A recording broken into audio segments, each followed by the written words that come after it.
Now I come from Asia, and I've lived in Asia most of my life. And this gentleman, he kind of looks a little bit like me, but he's not me. He kind of looks like me from 20 years from now. He's 𝗤𝙗𝙗 𝘖. He is the CEO of one of the biggest budget airlines in Asia called AirAsia. And I had a chance to work with them and meet 𝗤𝙗𝙗 𝘖 many years ago. One of the things that I realized is really powerful about 𝗤𝙗𝙗 and AirAsia is the stories and the belief that they create within their organization. So for example, I remember when Tony was showing me around, he came up and he was showing me a wall.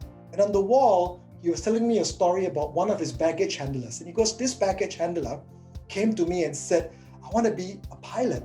And 𝗤𝙗𝙗 said, in AirAsia, we make dreams come true. And today that baggage handler is a captain of one of my aircrafts.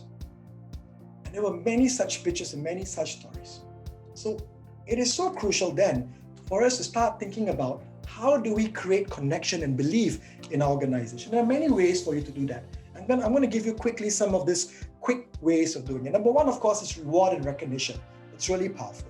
𝗤𝙗𝙗 is a master at this. It is through stories, symbols, and rituals. You could do this also by performance review, not just a brand, on-brand performance review. As an employee delivered on the brand.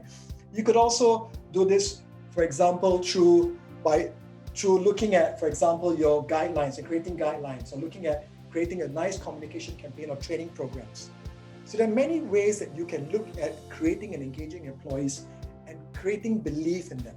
Now let's look at one of the case studies that I have for you today. And this is one of my big clients, right? This is Master Builder Solutions, which is a company, which is a construction chemical division of BASF, which is a global entity.